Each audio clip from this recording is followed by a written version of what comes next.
새벽부터 욱신거리는 무릎 통증에 박순자 할머니의 얼굴이 일그러졌습니다.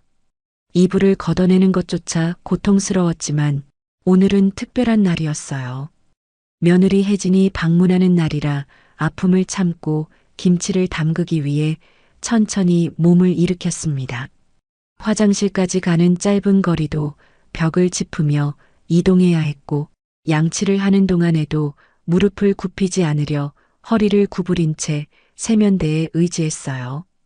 부엌에서 배추를 손질하던 박 씨는 무릎이 갑자기 접히며 그대로 주저앉을 뻔했습니다. 식탁 모서리를 겨우 붙잡고 안정을 찾았지만 예전 같지 않은 몸이 서글퍼졌어요. 단 1시간 서 있었을 뿐인데 이미 무릎이 붓기 시작했습니다. 현관 초인종이 울리자 박 씨의 얼굴에 미소가 번졌어요. 며느리 혜진이 들어오자마자 김치 담그는 걸 도와주겠다며 부엌으로 직행했습니다. 시어머니의 무릎 상태를 알고 있던 혜진은 이미 앞치마를 메고 있었어요. 박 씨는 며느리의 모습을 보며 따뜻한 눈빛으로 바라봤습니다. 고아원에서 자란 혜진은 결혼 전까지 진정한 가족의 따뜻함을 모르고 살았어요. 18배 고아원을 나와 식당 일을 하며 혼자 살았던 혜진. 스스로 학비를 벌어 야간 대학을 다니던 중 민호를 만났다고 했습니다. 27에 민호와 결혼했을 때 혜진의 눈빛에서 보았던 외로움과 불안감이 아직도 생생했어요. 결혼식 날 혜진의 편에는 하객이 거의 없었고 신부 대기실에서 혼자 긴장하고 있던 혜진을 본 순간 박 씨는 마음속으로 결심했습니다. 처음 손을 잡아주며 이제 우리 딸이니까 더는 외롭지 않을 거라고 했던 그날. 혜진의 눈에 고였던 눈물을 박 씨는 지금도 잊지 못했어요. 그 후로 친어머니처럼 혜진을 아끼고 보살폈습니다. 식탁에 나란히 앉아 박 씨가 김치 양념을 버무리는 동안 혜진은 능숙하게 배추를 펼쳐 양념을 채워 넣었어요. 혜진이 민호가 늘 시어머니께 배운 김치가 제일 맛있다고 얘기한다며 말했습니다. 혜진의 말에 박 씨는 흐뭇한 미소를 지었어요. 결혼 초기에 요리를 가르쳐 주던 시간들, 혜진의 첫 출산 때 병원에서 밤새 지켜주던 날들, 아이가 태어났을 때 젖병 물리는 법부터 하나하나 알려주던 순간들, 모두 박 씨에게는 친딸에게 해주듯 자연스러운 일이었습니다. 김치를 마저 담그고 난 후 혜진은 시어머니의 무릎 상태가 걱정되어 지난번 병원에 다녀오셨는지 물었어요. 박 씨는 괜찮다며 손사래를 쳤지만 사실 최근 들어 무릎 통증이 심해져 잠을 이루기 어려울 정도였습니다. 집 주변 골목길을 걷다가 발을 헛디뎌 넘어질 뻔한 일도 여러 번 있었어요. 계단을 오르내릴 때마다 무릎에서 뚝뚝 소리가 났고 이웃집에 가는 짧은 거리도 중간에 쉬어가야 할 만큼 힘겨워진 상태였습니다. 최근에는 마트에서 장을 본 후 무거운 봉지를 들고 오다가 무릎에 통증이 와서 봉지를 바닥에 내려놓고 한참을 쉬었던 일도 있었어요. 혜진의 걱정스러운 눈빛에 결국 박 씨는 실상을 털어놓았습니다. 지난주에 큰 병원에 갔더니 의사가 수술이 필요하다고 했으며 연골이 많이 닳았다는 진단을 받았다고 말했어요. 의사의 진단 내용을 전하는 박 씨의 목소리가 작아졌습니다. 수술? 그 단어가 주는 무게가 박 씨의 어깨를 짓눌렀어요. 혜진은 시어머니의 손을 꼭 잡고 진심 어린 목소리로 말했습니다. 수술이 필요하다면 꼭 받으셔야 한다고. 회복될 때까지 자신이 옆에서 돌봐드리겠다고. 박 씨는 고개를 끄덕이면서도 마음 한구석이 불안했어요. 75 나이에 수술을 받고 회복될 수 있을지, 회복 기간 동안 자식들에게 부담이 되는 건 아닐지, 이런 걱정들이 머릿속을 맴돌았습니다. 대화가 끝나고 혜진이 돌아간 후 박 씨는 거실 소파에 앉아 무릎을 문질렀어요. 최근 민호가 전화로 자주 묻던 질문들이 떠올랐습니다. 혼자 생활하기 불편하지는 않은지, 계단 오르내리기가 많이 힘들지는 않은지, 요즘 식사는 제대로 챙겨 먹고 있는지 묻던 아들. 아들의 걱정 어린 질문들 뒤에 무언가가 있다는 느낌이 들었어요. 텔레비전에서 한 노인이 요양병원에 들어가는 장면이 나왔을 때 불현듯 섬뜩한 예감이 들었습니다. 다음 날 아침 민호가 출근 전 잠깐 들렀어요. 거실에 앉아 조심스럽게 이야기를 꺼내는 아들의 표정이 어딘지 무거웠습니다. 민호가 수술 후에 전문적인 관리가 필요할 것 같다고 말을 꺼냈어요. 민호의 말이 이어지면서 박 씨의 가슴이 철렁 내려앉았습니다. 요양병원. 그 단어가 방 안의 공기를 차갑게 만들었어요. 몇 군데 좋은 곳이 있어서 혜진과 함께 알아보고 있으니 일단 한번 가보는 게 어떻겠냐고 민호가 제안했습니다. 박 씨는 미소로 아들의 걱정을 덮으려 했지만 가슴 한구석이 무너져 내리는 느낌이었어요. 요양병원. 작년에 친구 김 씨가 요양병원에 들어간 후 한 번도 찾아가지 못했던 기억이 떠올랐습니다. 이웃 할머니가 요양병원에 가고 난 후 자식들이 한 달에 한 번도 찾아오지 않는다던 이야기. 시장에서 만난 노인들이 요양병원은 가족들이 늙은 부모를 처분하는 곳이라고 말하던 쓰라린 농담. 그곳은 박 씨에게 가족들이 노인을 보내버리는 곳으로만 인식되어 있었어요. 아들의 말에 겉으로는 담담하게 고개를 끄덕였지만 마음속으로는 먹먹한 충격이 밀려왔습니다. 평생 가족을 위해 헌신했는데 이제는 짐이 되어 요양병원으로 가야 하는 건지, 혜진에게 친어머니처럼 사랑을 주었는데 그래도 결국 남의 손에 맡겨지는 건지, 머릿속이 복잡해지는 순간이었어요. 민호는 어머니의 표정 변화를 알아차리지 못한 채 다음 주에 함께 요양병원을 둘러보자고 제안했습니다. 박 씨는 기계적으로 고개를 끄덕였어요.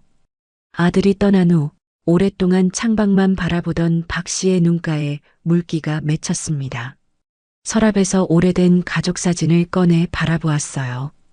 민호가 대학에 합격했을 때, 혜진이 처음 집에 왔을 때, 첫 손주가 태어났을 때의 사진들. 무릎의 통증보다 더 아픈 것은 마음이었습니다. 이제 자신은 가족에게 짐만 되는 존재가 된 걸까요? 이튿날 아침, 박 씨는 무릎 통증이 더 심해진 채로 눈을 떴습니다.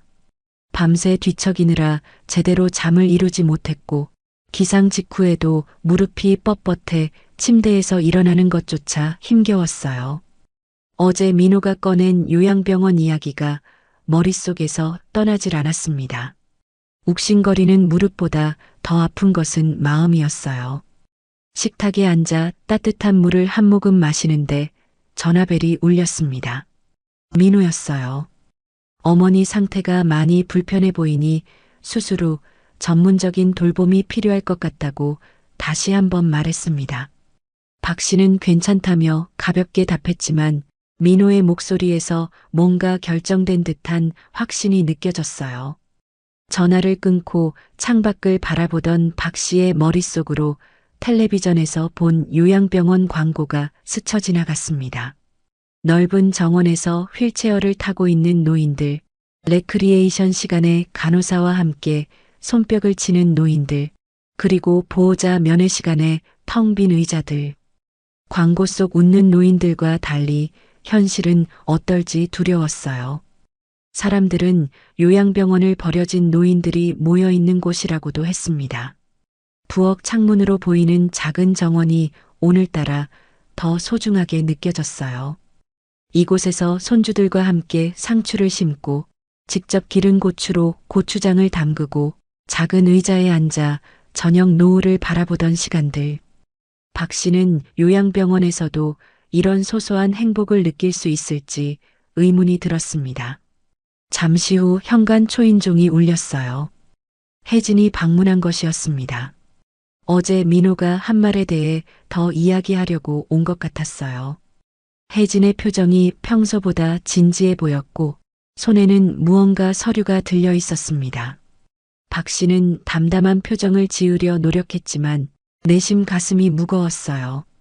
거실 테이블에 앉은 혜진은 가방에서 여러 장의 팸플릿을 꺼냈습니다.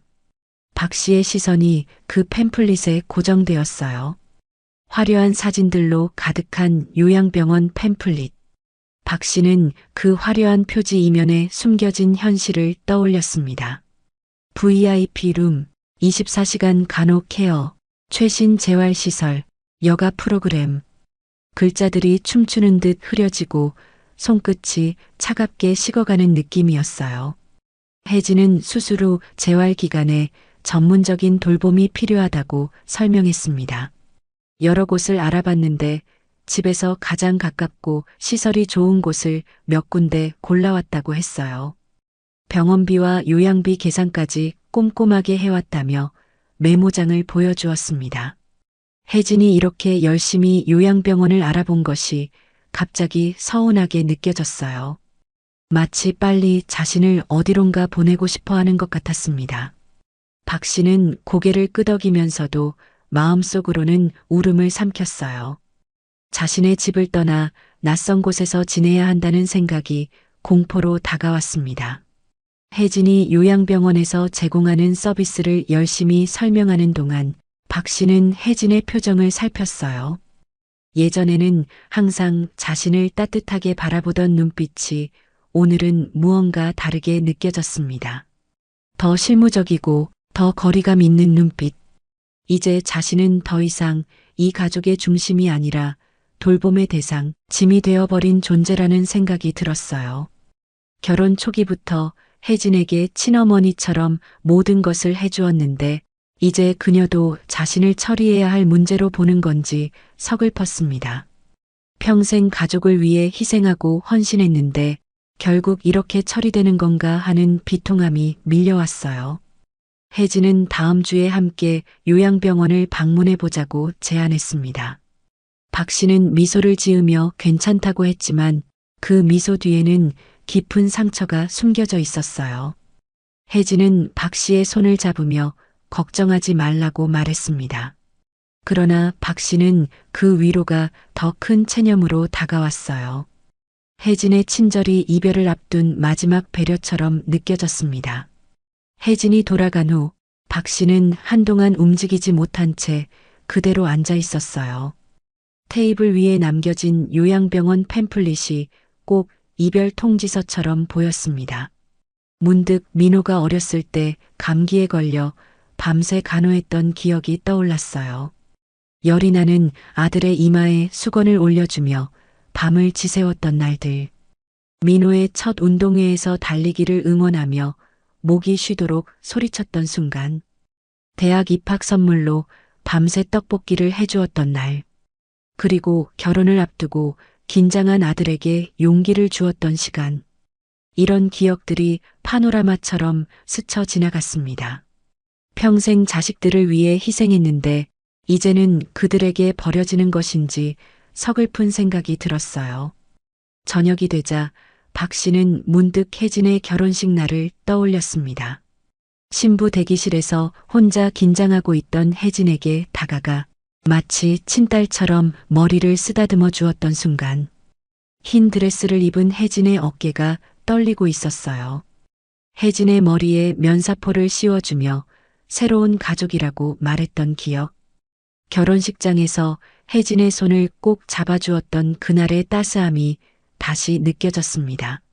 친정 어머니가 없는 혜진에게 진짜 어머니가 되어주고 싶었던 그때의 마음.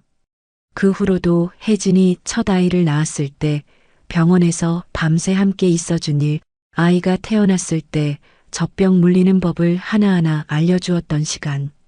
박 씨에게는 모두 당연한 일이었습니다. 하지만 그렇게 정성껏 지은 가족의 끈이 이제 끊어지는 것 같아 아팠어요. 늦은 밤 박 씨는 이전과는 다른 사진첩을 서랍에서 꺼냈습니다. 혜진의 첫 출산 후 병실에서 아기를 안고 있는 사진, 첫 명절에 함께 찍은 가족 사진, 첫 여름 휴가에 바닷가에서 찍은 새 가족의 모습. 이전에 보았던 사진들과는 다른 소중한 순간들이었어요. 사진 위로 뜨거운 눈물이 떨어졌습니다. 박 씨는 혜진에게 진짜 어머니 역할을 해주려 했는데 이제는 짐이 되어버린 것 같다고 서글퍼했어요. 창밖의 어둠을 바라보며 박 씨는 요양병원으로 가야 한다는 현실을 받아들이려 했습니다. 하지만 가슴 한구석에서는 여전히 무언가가 저항하고 있었어요. 그날 밤 박 씨는 잠을 이루지 못했습니다. 침대에 누워 천장의 균열 무늬를 바라보며 요양병원에서의 생활을 상상했어요. 낯선 침대, 낯선 사람들, 정해진 시간에 먹는 식사, 면회 시간을 기다리는 긴 시간들. 자신의 집이 아닌 곳에서 살아가야 한다는 것, 자신의 시간과 공간이 아닌 타인의 규칙에 맞춰 생활해야 한다는 것, 가족들의 방문 시간을 손꼽아 기다려야 한다는 것. 박 씨는 자신이 정말 그곳에서 살아야 하는지 의문이 들었습니다. 몸이 불편해지면 더 이상 가족의 품에 있을 자격이 없어지는 건지 괴로웠어요. 새벽녘이 되어서야 박 씨는 잠깐 눈을 붙였지만 꿈속에서도 요양병원 복도를 혼자 걷는 모습이 나타났습니다. 꿈에서 민호와 혜진이 환한 미소로 인사한 뒤 점점 멀어지는 모습을 보았어요. 눈을 떴을 때는 이미 아침 해가 창문으로 들어오고 있었습니다. 진동 소리에 핸드폰을 확인해 보니 민호가 메시지를 보냈어요. 오늘 저녁에 요양병원 방문 일정을 잡았다고 알려왔습니다. 박 씨는 담담하게 알겠다고 대답했지만 메시지를 보내고 나서 깊은 한숨이 절로 나왔어요. 가방을 꺼내 병원에 가져갈 물건들을 정리하기 시작했습니다. 오래된 손거울, 남편과 찍은 사진, 손주들이 그려준 그림. 물건 하나하나를 만질 때마다 추억이 파도처럼 밀려왔어요. 문득 혜진이 처음 이 집에 왔을 때의 모습이 떠올랐습니다. 낯설고 어색해하던 혜진에게 따뜻한 차를 내어주며 이 집이 혜진의 집이라고 말해준 날. 그때 혜진의 눈에 고였던 눈물을 생각하니 박 씨의 눈시울도 붉어졌어요. 아이러니하게도 이제는 자신이 낯선 곳으로 가야 할 차례였습니다. 정오가 되자 박 씨는 단정하게 옷을 갈아입었어요. 요양병원을 방문하기 전에 마음의 준비를 하려는 듯 오래된 나무 의자에 앉아 명상에 잠겼습니다. 박 씨는 가족들에게 짐이 되기보다는 요양병원에 가는 것이 맞는지 스스로에게 물었어요. 마음속 깊은 곳에서는 여전히 집을 떠나고 싶지 않다는 목소리가 들렸습니다. 하지만 현실적으로 수술 후 혼자서 일상생활을 하기는 어려울 것이라는 사실도 인정할 수밖에 없었어요. 이웃 김 씨가 넘어져서 혼자 있다가 발견되기까지 이틀이 걸렸다는 이야기가 떠올랐습니다. 그런 일이 자신에게도 일어날 수 있다는 두려움이 있었어요. 복잡한 감정 속에 앉아 있는데 현관 초인종이 울렸습니다. 민호와 혜진이 요양병원에 함께 가기 위해 왔다고 했어요. 박 씨는 깊은 숨을 들이마시고 현관문을 향해 천천히 걸음을 옮겼습니다. 요양병원으로 향하는 길, 인생의 새로운 장이 시작되는 순간이었어요. 민호의 차에 오른 박 씨는 뒷좌석에 조용히 앉았습니다. 차 안에는 무거운 침묵이 감돌았어요. 평소 같으면 손주 이야기로 떠들썩했을 텐데 오늘은 모두 말없이 창밖만 바라보고 있었습니다. 라디오에서 흘러나오는 음악만이 이 어색한 공기를 채웠어요. 박 씨는 창밖으로 스쳐 지나가는 풍경을 바라보며 마음을 추스르려 했습니다. 익숙한 동네 풍경이 점점 낯선 곳으로 바뀌어 갔어요. 지난 30년간 살아온 동네를 떠나 미지의 장소로 향하는 기분이 마치 긴 여행을 떠나는 것 같았습니다. 손가락으로 무릎을 무의식적으로 문지르며 통증을 달래는 박 씨의 눈빛이 불안했어요. 민호가 룸미러로 어머니의 표정을 살피며 괜찮으신지 물었습니다. 박 씨는 웃으며 괜찮다고 답했지만 사실 가슴은 점점 더 답답해져만 갔어요. 1시간가량 달려 도착한 요양병원은 예상보다 훨씬 크고 깔끔했습니다. 넓은 정원과 현대적인 건물 외관이 인상적이었어요. 팸플릿에서 본 것보다 더 고급스러워 보였지만 그럴수록 더 낯설고 차갑게 느껴졌습니다. 주차장에 차를 세우고 내리는 순간 박 씨의 발걸음이 무거워졌어요. 마치 발에 나비 묶인 듯 한 걸음 한 걸음이 힘겨웠습니다. 현관에 들어서자 깨끗한 로비와 친절해 보이는 직원들이 눈에 들어왔어요. 소독약 냄새와 병원 특유의 차가운 공기가 박 씨를 맞이했습니다. 겉으로는 감탄을 표했지만 내심 이곳이 너무 낯설고 기관 같은 느낌이 들었어요.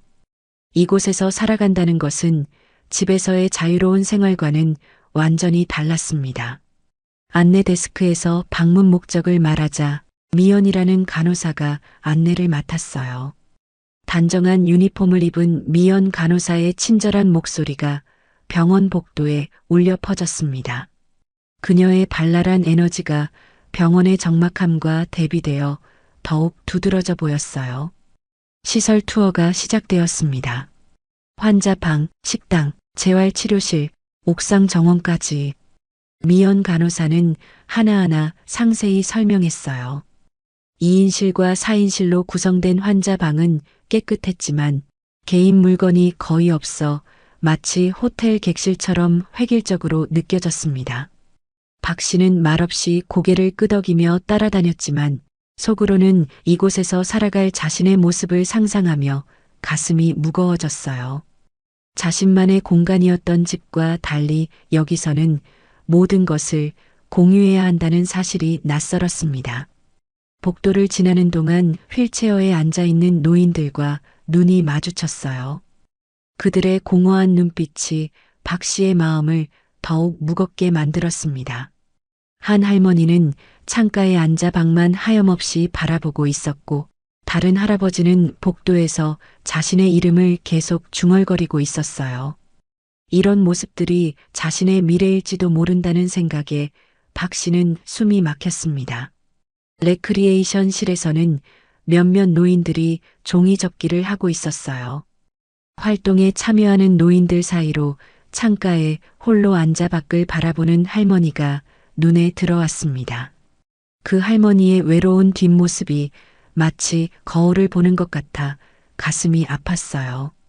미연 간호사는 매일 다양한 프로그램이 있다며 설명을 이어갔습니다. 아침 체조, 그림 그리기, 음악 치료, 가벼운 원예 활동까지.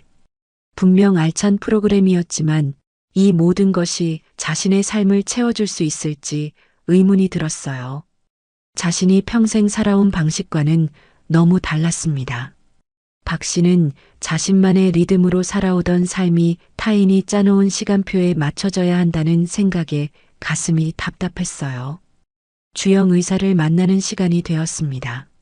흰 가운을 입은 주영 의사는 차분하면서도 전문적인 태도로 박 씨를 맞이했어요.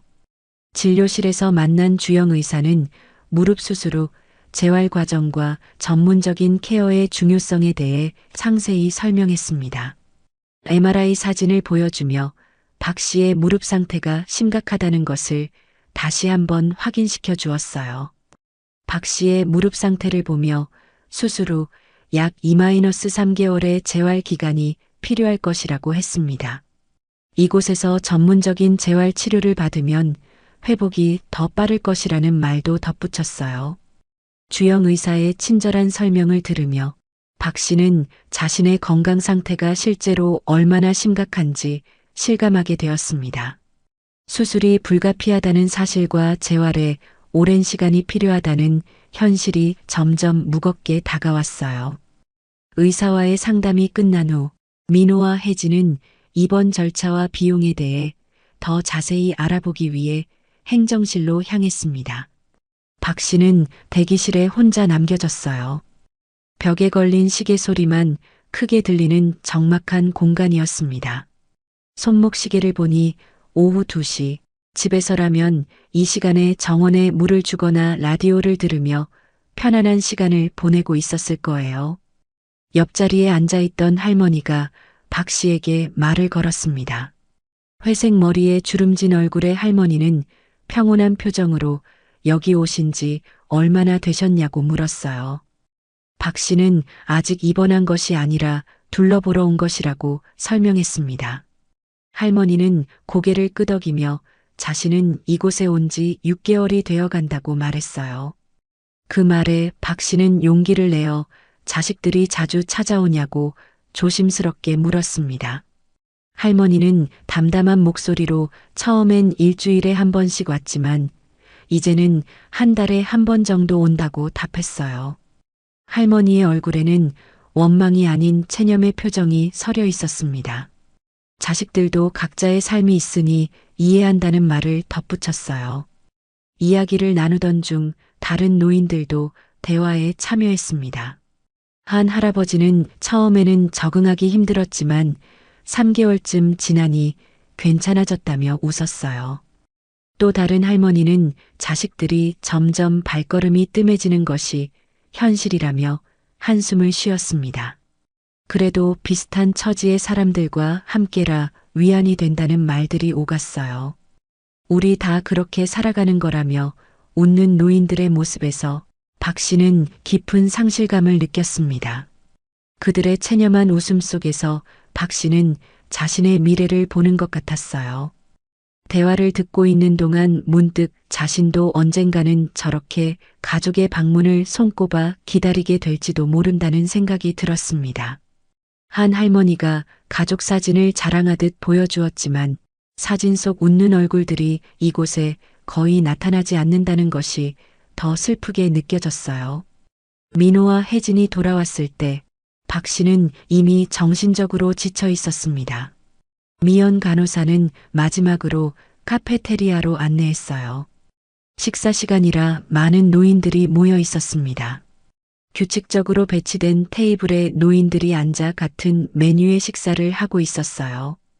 간병인이 먹여주는 노인도 있었고 혼자 힘겹게 숟가락을 들고 있는 노인도 보였습니다.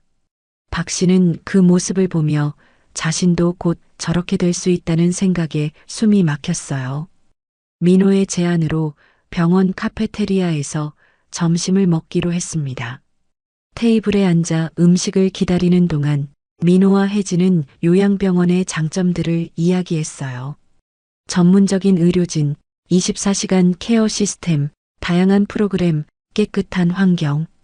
박 씨는 웃으며 고개를 끄덕였지만 마음속으로는 이곳에서의 삶을 상상하며 깊은 절망감을 느꼈습니다.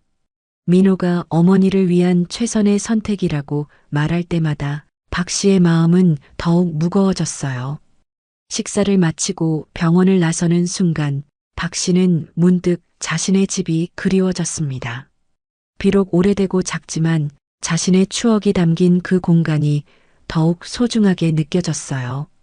정원의 꽃들, 익숙한 부엌 도구들, 자신이 고른 커튼, 가족 사진들. 이 모든 것을 두고 낯선 곳에서 살아야 한다는 현실이 가슴 아팠습니다. 돌아가는 차 안, 민호와 혜진은 병원에 대한 긍정적인 감상을 나누었어요. 혜진은 특히 재활 프로그램이 좋아 보인다며 빨리 건강을 회복하실 수 있을 것 같다고 말했습니다. 하지만 박 씨는 말없이 창밖만 바라보며 눈물을 참고 있었어요. 흐린 하늘이 박 씨의 마음처럼 무겁게 느껴졌습니다. 민호가 어머니의 의견을 물었을 때 박 씨는 겨우 미소를 지으며 좋은 곳 같다고 짧게 대답했어요. 더 이상 말을 이어가기 힘들어 대화를 피했습니다. 차가 익숙한 동네로 들어설 때쯤 박 씨는 자신의 집 창문에서 반짝이는 햇빛을 보았어요. 그 순간 박 씨의 눈에서 한 줄기 눈물이 흘러내렸습니다. 집에 도착해 현관문을 열자 익숙한 공간의 냄새와 따스함이 박 씨를 반겼어요. 이곳을 떠나 요양병원에서 지내야 한다는 현실이 더욱 가슴 아프게 다가왔습니다. 거실 소파에 앉아 오늘 본 모든 것을 되새기는 박 씨의 머릿속은 복잡했어요. 요양병원이 나쁜 곳은 아니었지만 그곳에서 자신의 남은 인생을 보내야 한다는 생각에 깊은 우울감이 밀려왔습니다.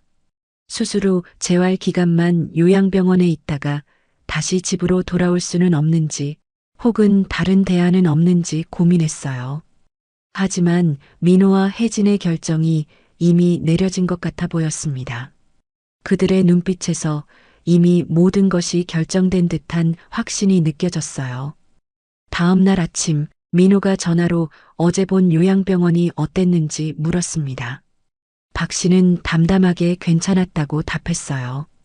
그러자 민호가 다음 주에 입소 날짜를 잡아보겠다는 말을 꺼냈습니다.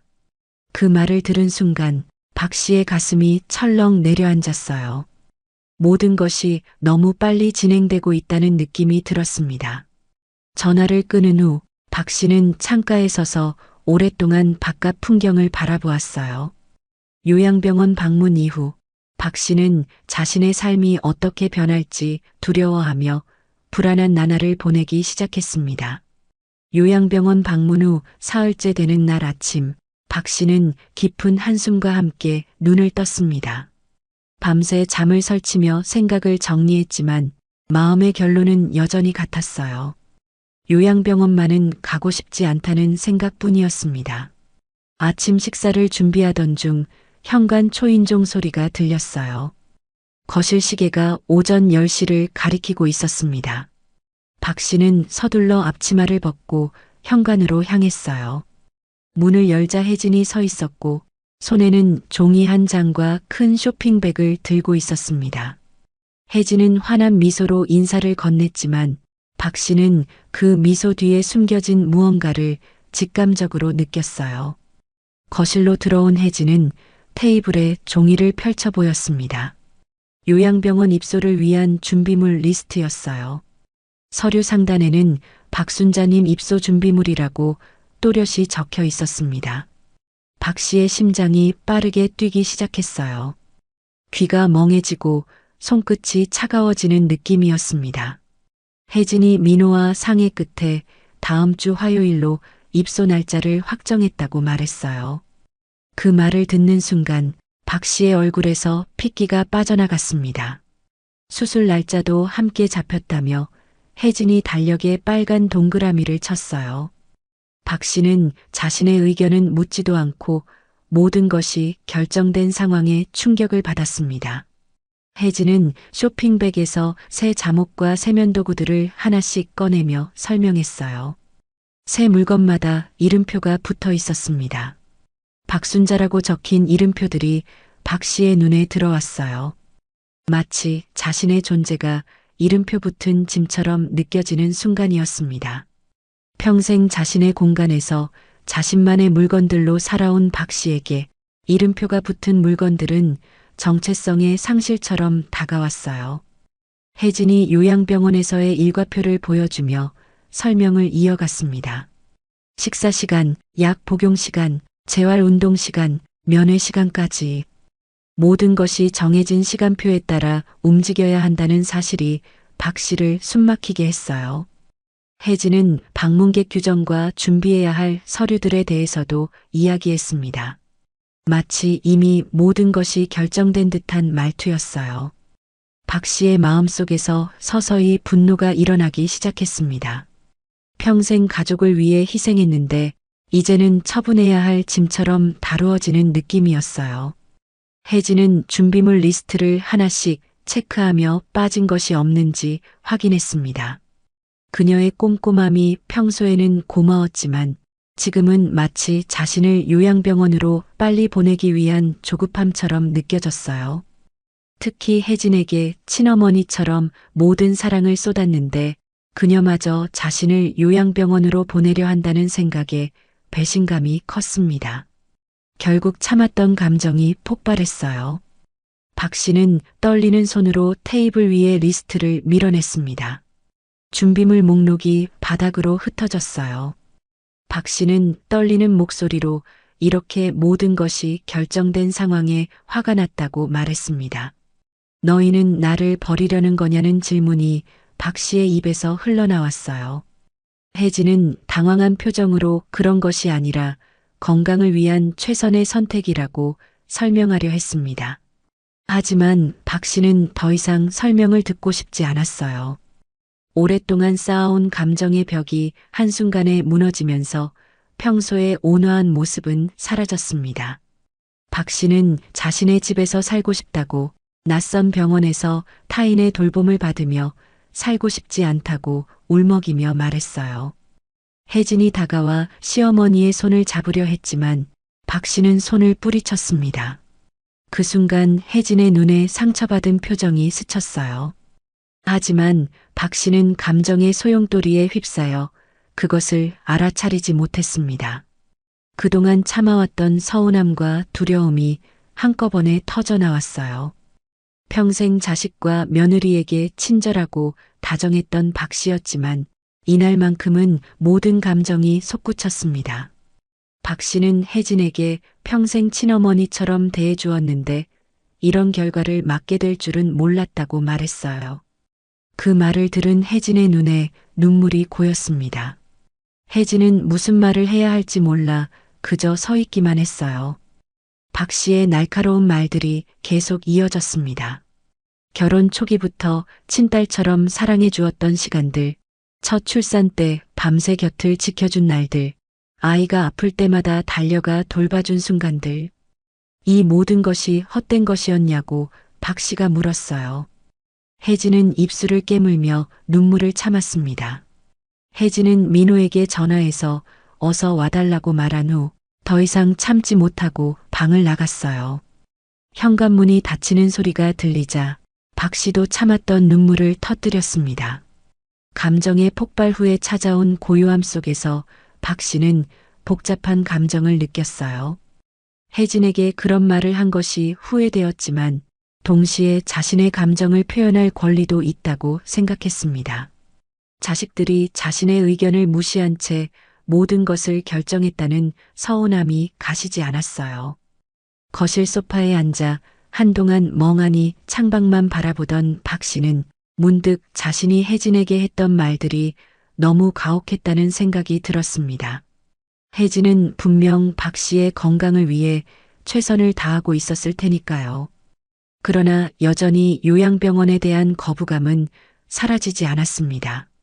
낯선 곳에서 낯선 사람들과 함께 지내야 한다는 생각만으로도 숨이 막혔어요. 시간이 흐르고 저녁이 되었지만 민호와 혜진은 돌아오지 않았습니다. 박 씨는 깊은 상실감에 침대에 누워 천장만 바라보았어요. 그러다 문득 결심이 섰습니다. 요양병원에는 절대 가지 않겠다는 굳은 결심이었어요. 박 씨는 자신의 힘으로 할 수 있는 일을 해보기로 했습니다. 밤이 깊어가는 동안 박 씨는 침대에서 일어나 옷장을 열었어요. 오래된 여행 가방을 꺼내 필요한 물건들을 챙기기 시작했습니다. 가장 소중한 사진첩, 남편과의 추억이 담긴 물건들, 그리고 몇 벌의 옷. 짐을 싸면서도 박 씨의 마음은 무거웠어요. 가족과 함께한 추억이 담긴 집을 떠난다는 것이 쉬운 결정은 아니었습니다. 그러나 요양병원에 가는 것보다는 나은 선택이라고 스스로를 설득했어요. 밤새 짐을 싸며 박 씨는 마음을 굳혔습니다. 이 집을 떠나 오래된 친구 김 씨의 집으로 가기로 결심했어요. 김 씨는 지방에 살고 있었지만 몇 년 전 남편이 돌아가신 후 서로 의지하며 지내온 친구였습니다. 그녀라면 박 씨의 상황을 이해해 줄 거라고 생각했어요. 새벽녘 박 씨는 민호와 혜진에게 짧은 편지를 남겼습니다. 걱정하지 말고 내 선택을 존중해 달라는 내용이었어요.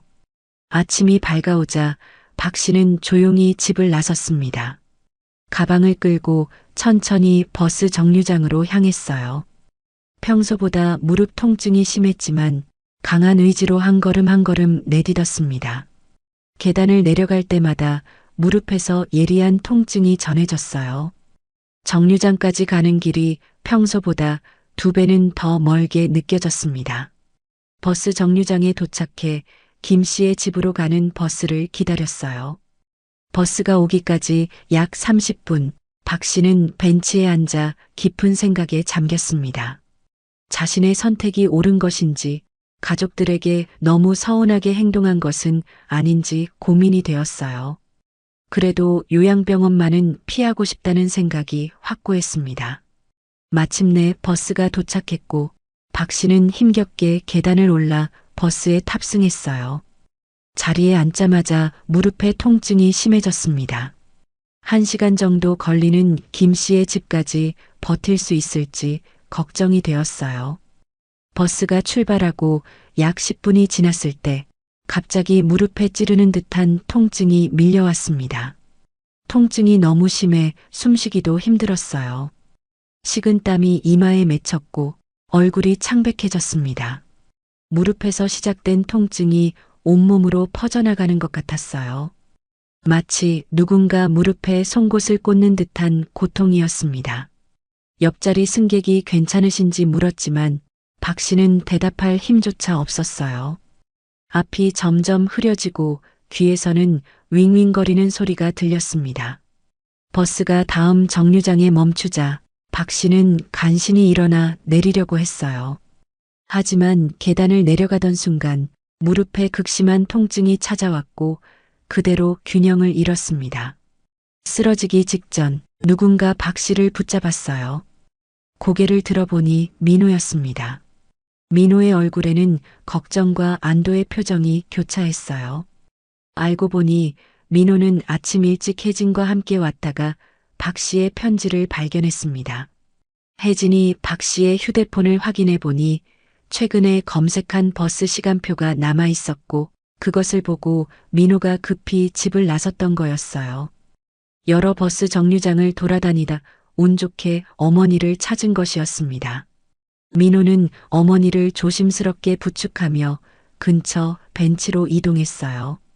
벤치에 앉아 호흡을 가다듬는 동안 민호는 혜진이 많이 울었다고 말했습니다. 혜진이 시어머니의 말에 매우 상처받았지만 동시에 자신들의 의사결정 방식이 일방적이었다는 것을 깨달았다고 했어요. 박 씨는 미안함과 후회가 밀려왔지만 여전히 요양병원에 대한 두려움은 사라지지 않았습니다. 그럼에도 민호의 따뜻한 손길에서 가족의 사랑을 다시 한번 느꼈어요. 민호는 조용히 어머니의 손을 잡고 함께 집으로 돌아갔습니다. 집에 도착했을 때 현관 앞에는 혜진이 불안한 표정으로 서 있었어요.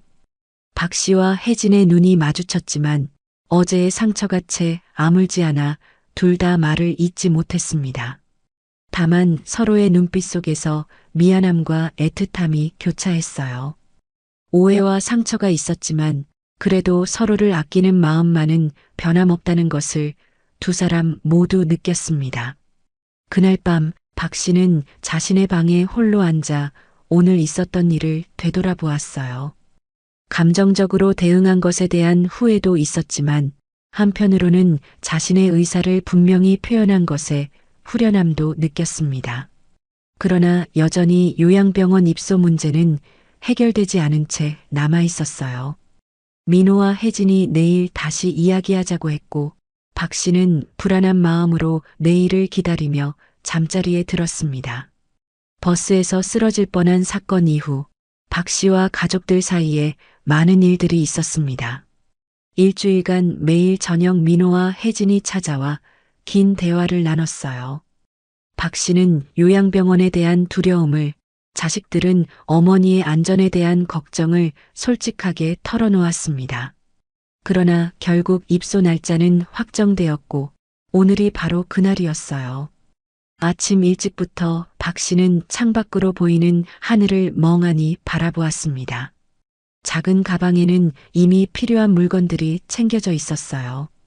평생 살아온 집을 떠난다는 생각에 밤새 한숨도 자지 못했습니다. 부엌 창문으로 보이는 작은 정원의 채소들, 거실벽에 걸린 가족 사진들, 남편과 함께 고른 오래된 소파까지 모든 것이 소중한 추억으로 다가왔어요. 오전 10시 현관 초인종 소리에 박 씨는 깊은 숨을 들이마셨습니다. 마지막으로 거울을 보며 옷매무새를 가다듬었어요. 평소보다 창백해 보이는 얼굴에는 밤새 흘린 눈물의 흔적이 남아 있었습니다. 현관문을 열자 민호와 혜진이 서 있었어요. 두 사람 모두 어색한 미소를 지었지만 그 눈빛에는 복잡한 감정이 담겨 있었습니다. 민호가 어머니의 짐을 들고 혜진은 박 씨의 팔을 조심스럽게 부축했어요. 박 씨는 마지막으로 집안을 둘러본 후 천천히 문을 닫았습니다. 문이 닫히는 소리가 어쩐지 마음을 무겁게 했어요. 차에 오른 세 사람 사이에 무거운 침묵이 감돌았습니다.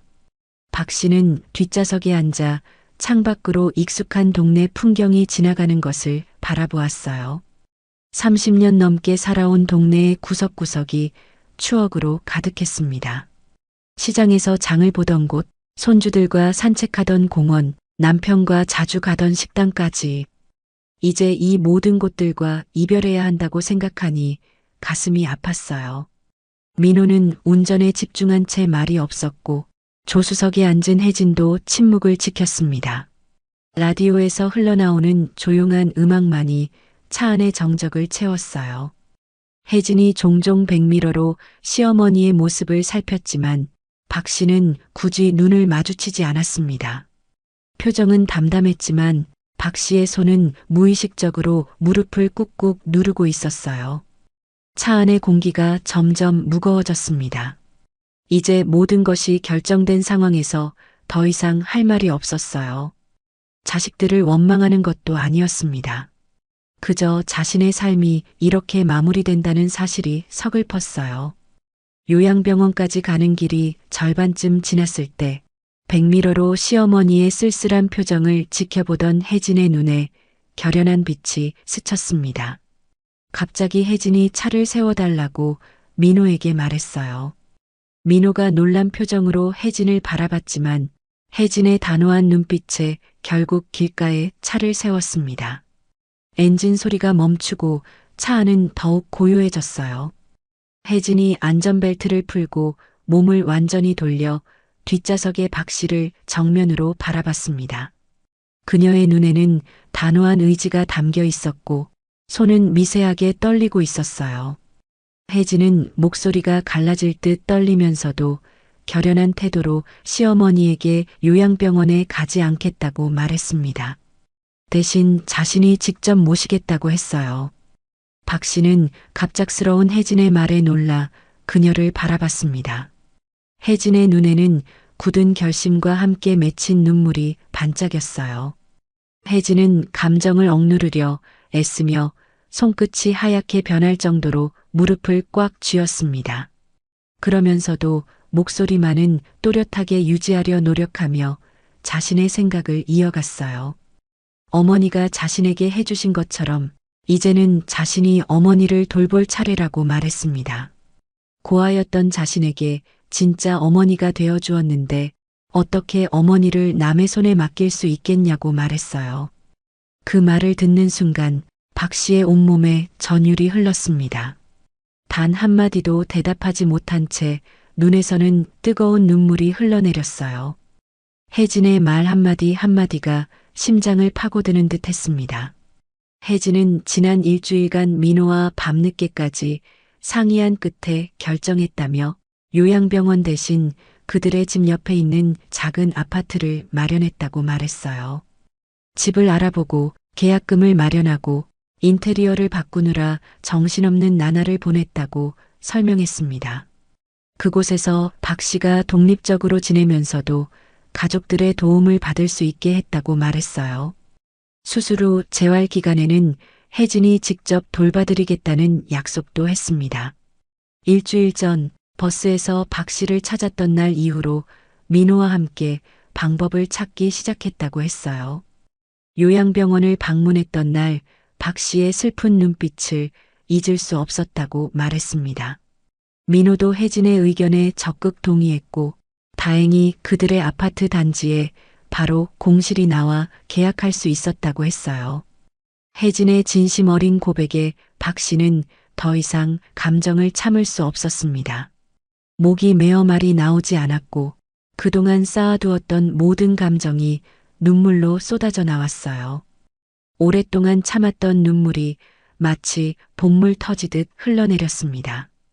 혜진이 뒷좌석으로 옮겨와 박 씨를 부드럽게 안아주었어요. 박 씨는 혜진의 품에 안겨 어린아이처럼 흐느꼈습니다. 감사하다는 말도 미안하다는 말도 나오지 않았어요. 그저 뜨거운 눈물만이 모든 감정을 대신했습니다. 민호도 뒤돌아 어머니의 손을 조심스럽게 잡았어요. 가족 3대가 서로를 위로하는 소중한 순간이었습니다. 박 씨는 자식들이 자신을 버리는 것이 아니라 오히려 더 가까이에서 함께하려 했다는 사실에 안도감이 밀려왔어요. 잠시 후 민호는 이제 새 집으로 가보자고 제안했습니다. 박 씨는 눈물을 닦으며 고개를 끄덕였어요. 차가 방향을 바꿔 다시 출발했습니다. 이번에는 요양병원이 아닌 새로운 보금자리를 향해 달리고 있었어요. 차 안의 공기가 한결 가벼워졌습니다. 창밖으로 보이는 풍경도 갑자기 더 밝고 생생하게 느껴졌어요. 약 15분 후 차가 한 아파트 단지 앞에 멈췄습니다. 나무가 많은 조용한 아파트 단지였어요. 민호가 말한 대로 바로 옆에는 작은 공원이 있었습니다. 차에서 내려 아파트로 향하는 동안 혜진이 박 씨의 팔을 조심스럽게 부축했어요. 민호는 앞서 걸으며 열쇠를 꺼냈습니다. 1층 101호 엘리베이터를 타지 않아도 되는 위치였어요.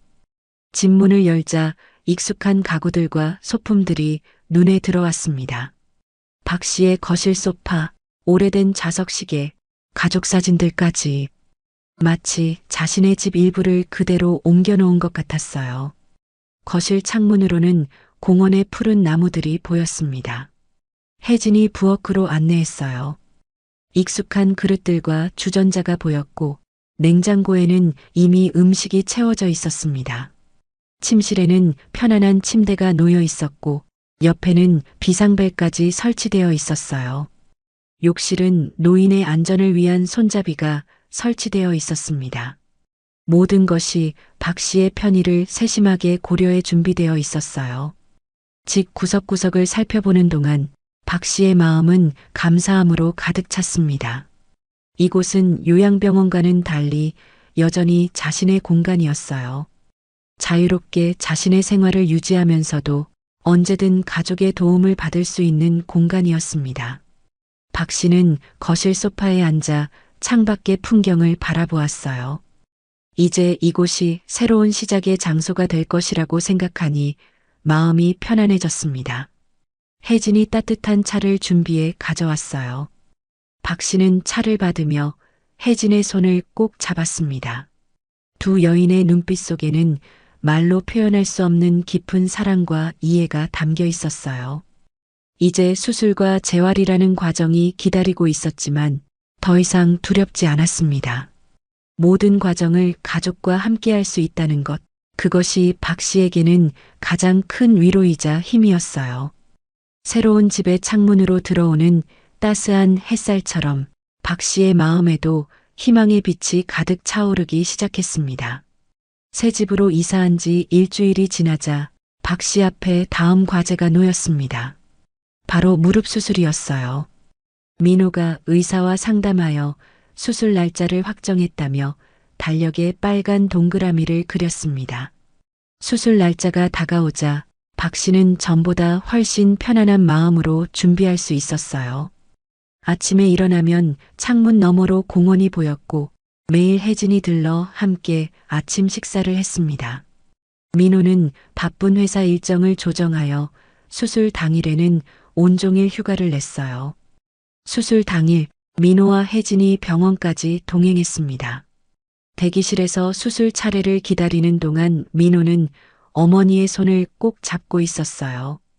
수술실로 들어가기 전 혜진이 박 씨의 손에 가볍게 입을 맞추며 걱정 말라고 했습니다. 마취가 풀린 후 박 씨가 처음 본 것은 병실에서 졸고 있는 혜진과 노트북으로 업무를 보는 민호의 모습이었어요. 밤새 병실을 지킨 두 사람의 얼굴에는 피로가 가득했지만 그 모습이 박 씨에게는 가장 따뜻한 위로가 되었습니다. 수술 후 일주일 동안 병원에 입원해 있는 동안 민호와 혜진은 번갈아 가며 병실을 지켰어요. 민호는 회사 일을 조정해 오전에 회의를 마치고 오후에는 병원으로 오곤 했습니다. 퇴원 후 재활 기간 동안 혜진은 더욱 정성껏 시어머니를 보살폈어요. 매일 아침 뼈에 좋다는 닭백숙을 끓여와 함께 식사했고 주 3회 병원 재활치료에도 동행했습니다. 처음에는 무릎을 구부리는 것조차 힘들었지만 재활치료사의 지도 아래 꾸준히 운동한 결과 서서히 호전되기 시작했어요. 민호는 매일 저녁 퇴근 후 어머니 집에 들러 약은 제대로 드셨는지, 통증은 괜찮으신지 살피곤 했습니다. 주말에는 항상 가족 모두가 함께 식사를 했어요. 재활 2달째 되던 날, 박 씨는 처음으로 지팡이만 짚고 집 앞 공원까지 산책할 수 있게 되었습니다. 그날 저녁 혜진은 작은 축하 파티를 열어주었어요. 손주들도 함께 모여 할머니의 회복을 축하했습니다. 큰 손주가 그린 그림에는 지팡이를 짚은 할머니와 함께 걷는 가족의 모습이 담겨 있었어요. 작은 손주는 직접 만든 종이꽃을 선물했습니다. 민호는 어머니의 건강 회복을 기념하여 가족 여행을 계획 중이라고 했어요. 재활이 계속되면서 박 씨의 일상은 점차 활기를 되찾아갔습니다. 혜진이 선물한 작은 화분으로 베란다, 정원을 가꾸기 시작했고 근처 노인정에도 가입해 새로운 친구들을 사귀었어요. 때로는 이웃 노인들에게 박 씨가 담근 김치를 나눠주기도 했습니다. 수술 후 3개월이 지난 어느 날 박 씨는 혜진에게 특별한 요리를 대접하고 싶다고 말했어요. 오랜만에 부엌에 선 박 씨는 혜진에게 처음 가르쳐 주었던 김치찌개를 정성껏 끓였습니다.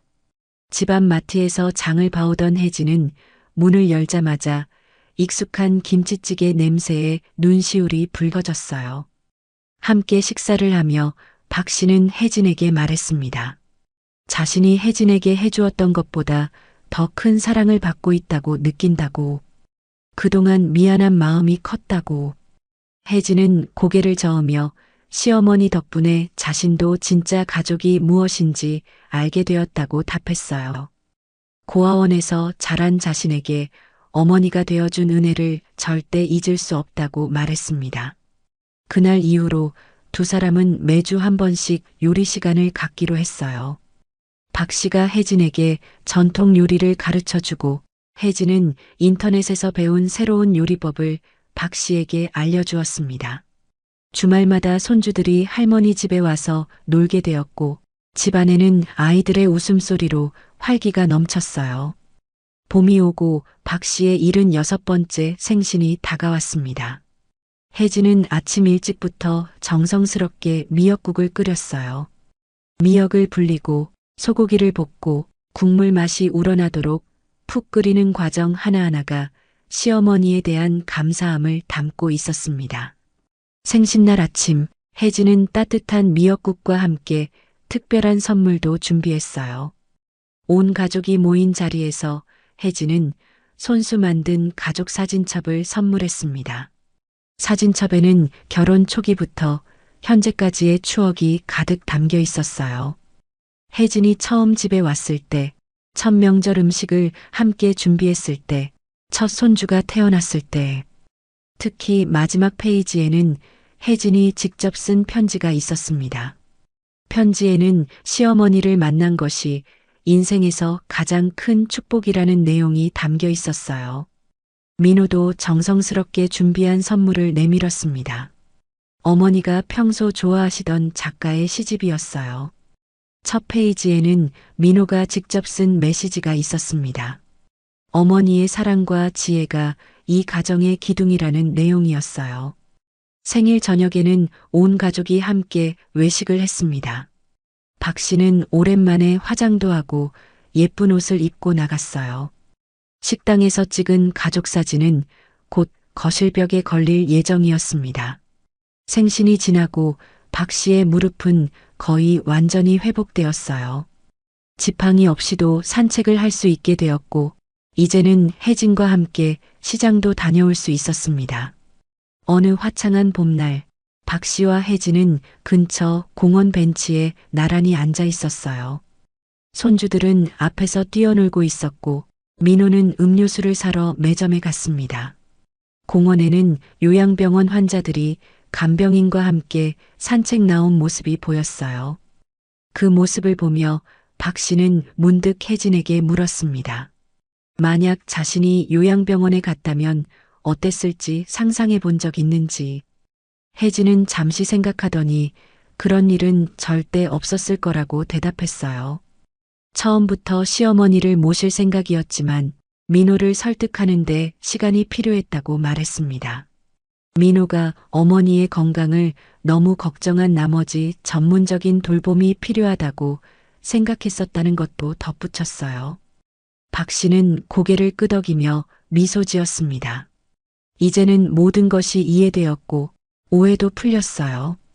공원에 돌아온 민호가 세 사람의 음료수를 들고 다가왔습니다. 봄볕 아래 나란히 앉은 가족의 모습이 평화로웠어요. 박 씨는 문득 깨달았습니다. 진정한 가족은 혈연만으로 맺어지는 것이 아니라 서로를 향한 진심 어린 사랑과 이해로 만들어진다는 것을, 그리고 가족의 의미는 함께 늙어가며 서로를 돌보는 것이라는 것을. 박 씨의 얼굴에 따스한 미소가 번졌어요. 이제 더 이상 두렵지 않았습니다. 앞으로의 시간도 자신의 노년도 무엇보다 가족과 함께하는 삶이 기다리고 있다는 것을 알았기에 생신날 찍은 새 가족 사진을 바라보며 박 씨는 생각했어요. 인생의 가장 아름다운 계절은 끝이 아닌 지금 바로 이 순간이라고.